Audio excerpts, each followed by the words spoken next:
Why doesn't The View have any trans women on it? Great point. It has a lot of women that look trans, but none of them.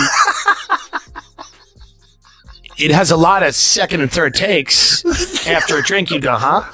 But it doesn't have a ton of, It's zero. I agree. It should be all trans women.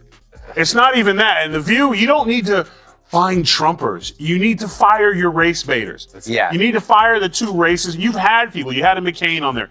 You've had people on there before, and you ran them off. Mm-hmm. So the racist ones who want to stick to this, Whoopi and Sonny, and the, was it Bette Midler? What's her name? Broke Bette Midler.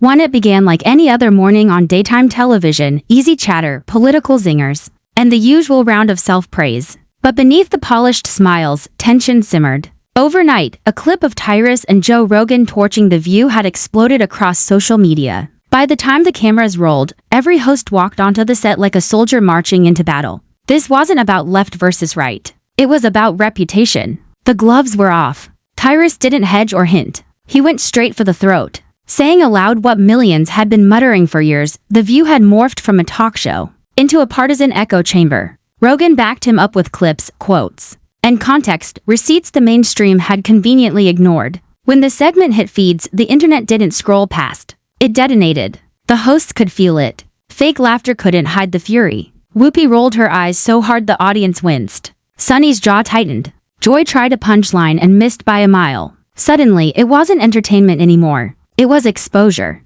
The mask of moral authority cracked on live TV and viewers could feel it. This wasn't just one show calling out another. It was authenticity challenging performance. Tyrus spoke like a man who'd seen it all. Rogan sounded like one who'd had enough. Together, they forced The View to confront the one thing it's built to avoid, accountability. And once that current started flowing, there was no stopping it. Audiences felt the shift instantly, not as gossip, but as cultural backlash. People were done being lectured by a circle of voices pretending to debate. Tyrus and Rogan didn't ignite a feud. They pulled back the curtain on an institution running on contradiction. Suddenly, everyone wanted to see how The View would spin its own unraveling. If you've watched the show long enough, you know the pattern. Outrage isn't a bug. It's the business model. One day, it's a takedown of conservative women. The next, a celebrity crucified for a bad joke. The wheel keeps turning, fueled by fury. But this time, the script broke and the audience noticed that too. 111. Joy Behar was trying to say that I believe in dragons. Wait, what is this? I just heard about it. I checked it. This guy, Joe Rogan, who believes in dragons. I checked it. He believes in dragons? He believes in dragons. And then the lady goes, did you double check it? She goes, I checked it. He believes in dragons. Should be like Sasquatch, Sasquatch, they live alongside bitch. of people. Triple force that? Yes, I did. And he also thinks that the dragons, like dinosaur-y type of animals, roamed the earth when people did. This is the most important part. This is right after she was saying, we are run by ABC News. You should trust us, not Joe Rogan. That's why people like our show, because they know that we are checked by ABC News. If it fits the narrative, it's fair game. If it challenges it, it's dangerous. The pattern is obvious. Every time someone like Meghan McCain dared a different perspective, balance shattered instantly. Arguments stopped being debates. They became moral showdowns. The discussion wasn't about ideas anymore, it was loyalty to the script. That's the machine Rogan and Tyrus took aim at, a system that prizes applause over honesty. People forget how many controversies the show quietly skirted. Remember when Joy Behar mocked Mike Pence's faith only to walk it back under pressure?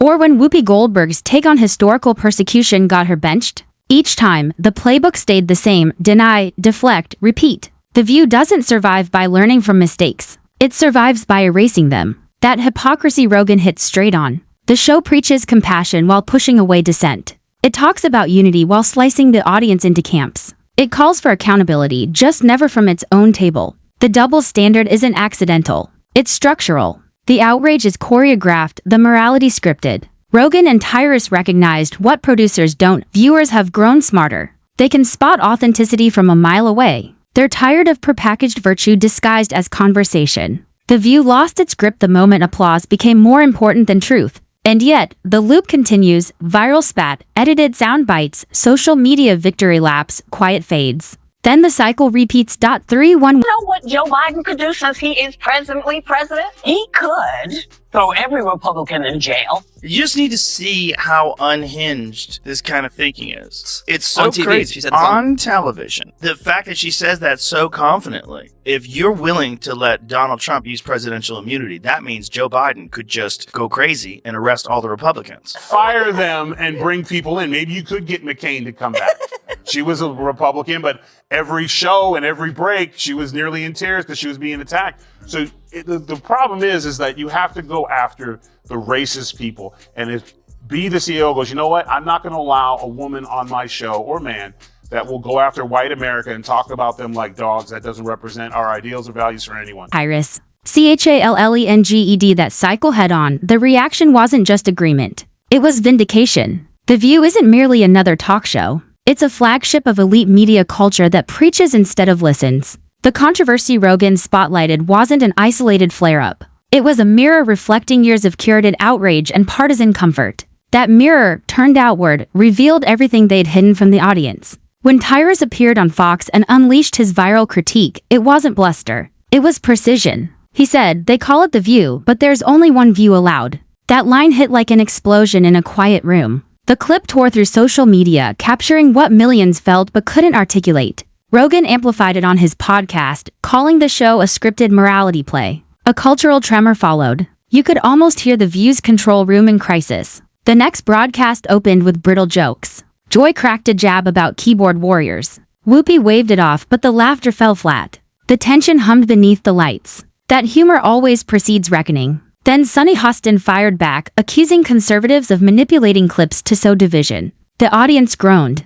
The mood snapped. Rogan had the footage cued. On his next episode, he played the receipts, side-by-side clips showing The View condemning misinformation, while spreading its own. He didn't shout. He didn't spin. He let the contradictions hang in silence. That silence wasn't professionalism. It was disbelief. Tyrus reframed it as a crisis of honesty. Not ideology. Americans no longer trust the gatekeepers who decide what's acceptable to think. And The View had become the prime example. That phrasing cut through every network defense. It used to be a table for different voices. Now it's an echo chamber with better lighting. The line ignited instantly, shared, quoted, memed. It struck a nerve because it told the truth. When shows claim moral superiority but flout their own standards, they don't just lose arguments. They lose credibility. And credibility, once gone, can't be clapped back into existence. Panic went corporate. Producers reportedly debated silence versus rebuttal. Either option spelled trouble. Ignoring it meant guilt.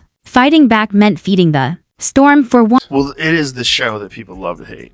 Yes, that's true. That's true. They get so much hate watching and hate watching viral clips of them saying ridiculous things. I mean, it is a rabies infested hen house. The most interesting part was their audience seemed to be on my side. Yes. And that's their audience. Yes. Well, their audience is not really their audience. Their audience is a group of people they bring in to watch television shows.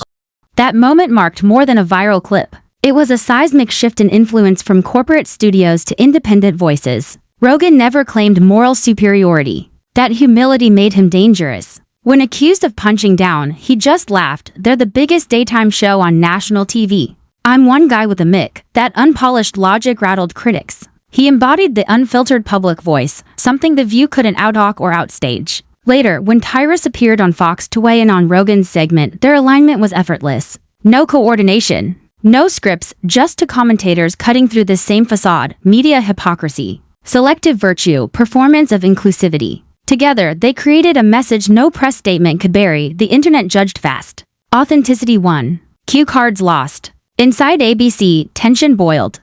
Hosts had seen the Rogan footage. They knew credibility was unraveling live, and morning production meetings turned chaotic. Some producers urged silence. Others demanded retaliation. On air, panic disguised itself as poise. Smiles were tight. Laughter brittle. Whoopi opened with a speech about online agitators dividing people, a thinly veiled swipe at Rogan. The crowd didn't respond. Silence said it all. Sunny pivoted, framing backlash as a coordinated attack on women.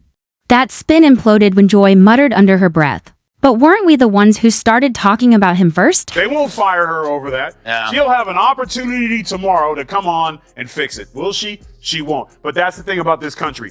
black, white, gay, straight, short, tall. Everyone's going to get hit with something, but the beauty about this country is there's always an opportunity for you to better yourself. So shame on you, Whoopi. Play the black card somewhere else because don't work here in America. When it comes to hair, we just leave Whoopi alone. It's so hard watching The View because even when you're everybody in the table is saying something wrong. Right. Like it's like you're focusing on Whoopi, but then the woman who's arguing with her is also saying things that are wrong. Yeah. It's just one big. Nobody watches The View. They watch you watching The View. Yes.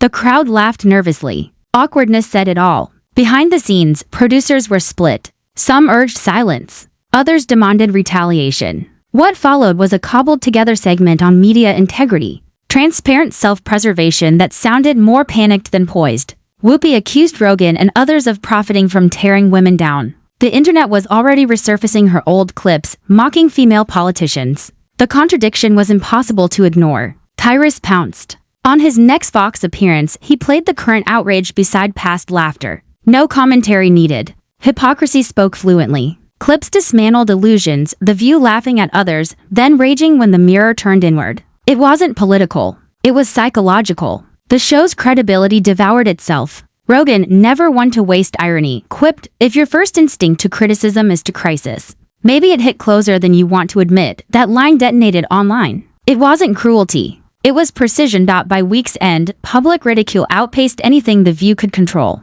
Memes cast Whoopi as self-appointed guardian of truth. Late-night hosts mocked thin-skinned defensiveness. Even friendly outlets urged graceful acceptance. They didn't. They doubled down, fighting back against misrepresentation, unknowingly proving Rogan's point. When a host asked, "Do people even believe us anymore?" the silence that followed wasn't scripted. It was existential. The View wasn't steering discourse. It was drowning in it. Perception is oxygen in television. Once the illusion of control fades, so does audience faith. Hashtags like #ViewGate and #designer accountability trended for days. Across party lines, people agreed The View looked out of touch. Moral outrage had become parody. Social media flooded with juxtapositions, Rogan calmly podcasting beside the hosts, scolding their audience. Visual contrast told a devastating story, authenticity versus performance. Comedians, commentators, ex-guests joined the chorus. Viral posts summed it up. Imagine proving your critic right on live TV.